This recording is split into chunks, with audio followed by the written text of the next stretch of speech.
and the maps to chart your course.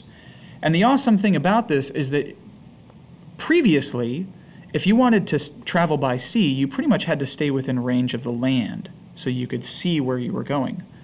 But because of the compass, you were able to sail off into the open sea and still know where you were going.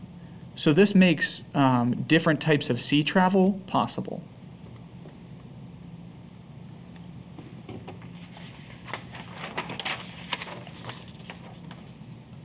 All right, so we're going to transition on to this idea of, well, before I get to that, later on, I'm going to ask you guys to think through why this is considered a golden age in China. So start to brainstorm your responses to that. Like, they're inventing the printing press, gunpowder, the compass. How does that fit within our definition of what it means to have a golden age in a society? But regardless, we want to think through, how did this golden age affect China's relationship with the people around them, with the outsiders? So historically, I'm going to write this at the top here. Historically, China has thought of itself as superior. So historically,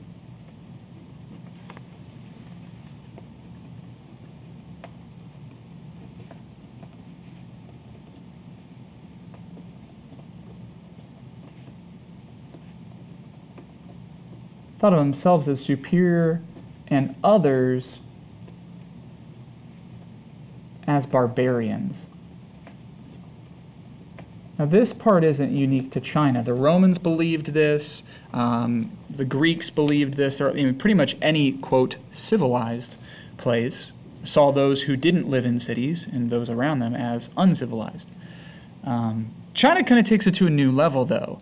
So they see those around them not only as barbarians, but they see themselves, they call themselves the celestial kingdom.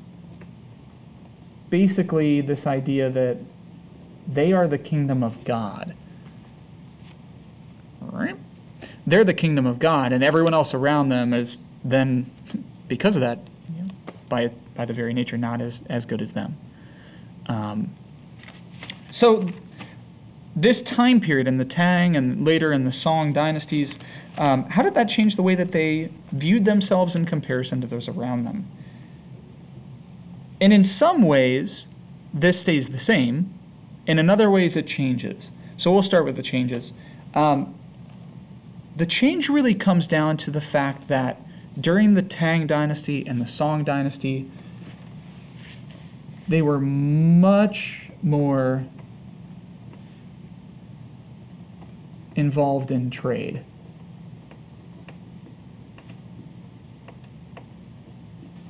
So trade, if you're engaging in trade with other places, I mean, by its nature, you're engaging with outsiders. So, for example, traded with the Caliphate along the Silk Roads.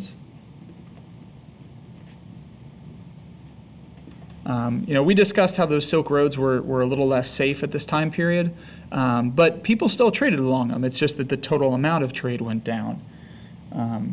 And actually, we can see this in... Oh, it didn't show up. Oh, whatever. But this image right here is from something we call the Qingming Scroll.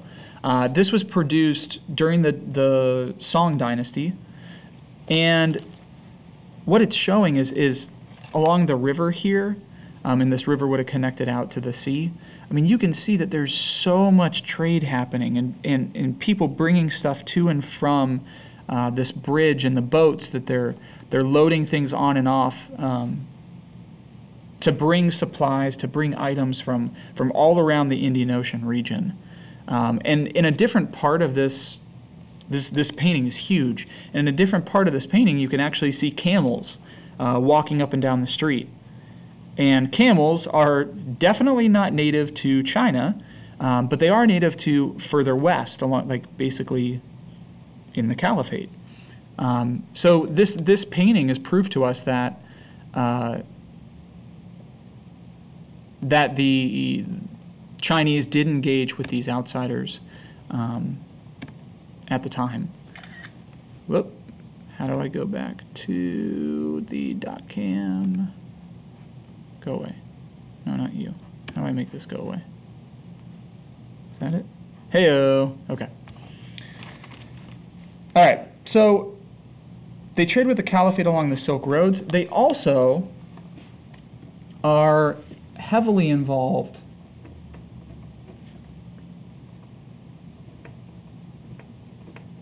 in Indian Ocean trade. So remember, I abbreviate Indian Ocean trade, IOT. Heavily involved in Indian Ocean trade. They even establish trade cities for foreigners.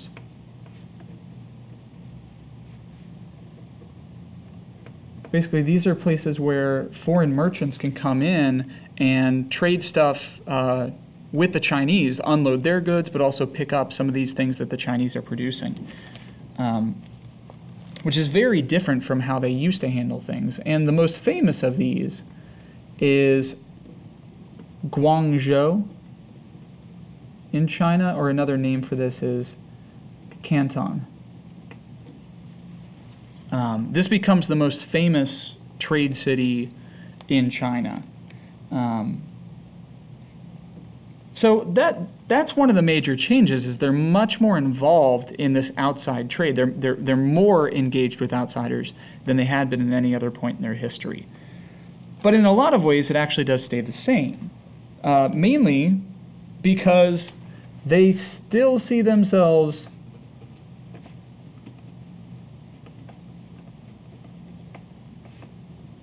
as superior. They definitely see themselves as being better than those people around them. So, for example, down here in this map, I referred to Guangzhou. It's right here, so you can kind of reference that.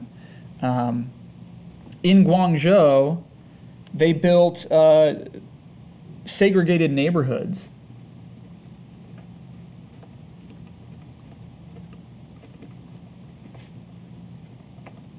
For the foreigners.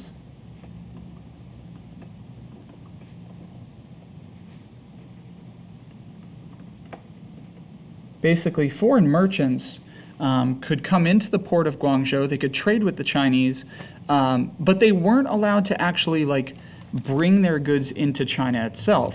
Only Chinese people could do that. Only officials with the government could do that, because they didn't want their culture, the way that they saw it, they didn't want their culture polluted by outside influence.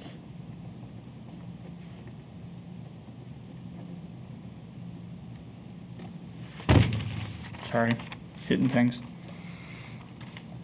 They didn't want their culture polluted by what they saw as outside influence. And in addition to that,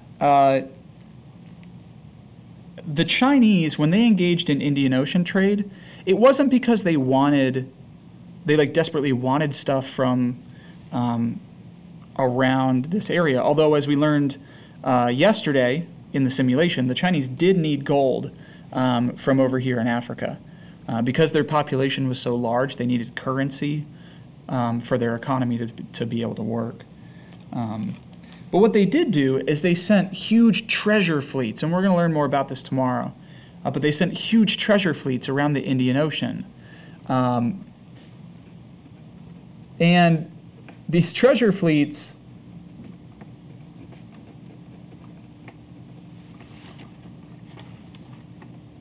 finish this up. these treasure fleets were so big because they wanted to prove Chinese superiority. Basically, they want to show up in a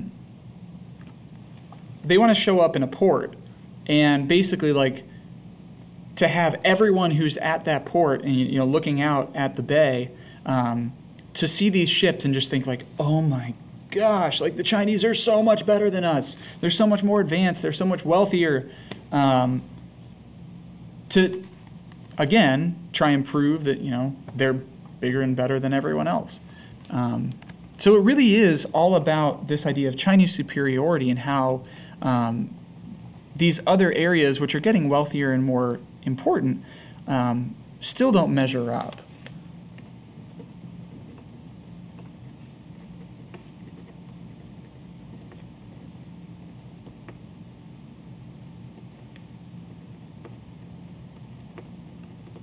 So coming to the end here, we come down to a couple questions, and I think first of all, it's always important to think through, why is this important? And part of that comes down to the fact that, gunpowder, for example. Gunpowder starts in China, and if it weren't for China's engagement with the outside world, and really if it weren't for its involvement in Indian Ocean trade, gunpowder, it still would have eventually found its way other places. Other places would have discovered how to make it, but not nearly as quickly. And eventually, gunpowder finds its way over here to the Middle East. They figure out how to use it in guns, and then from there, the Europeans take that idea and figure out how to use this in cannons. And this idea of using cannons in warfare drastically changes the course of world history. So the fact that gunpowder technology diffuses through Indian Ocean trade. In addition to that, another major technology, the Chinese compass.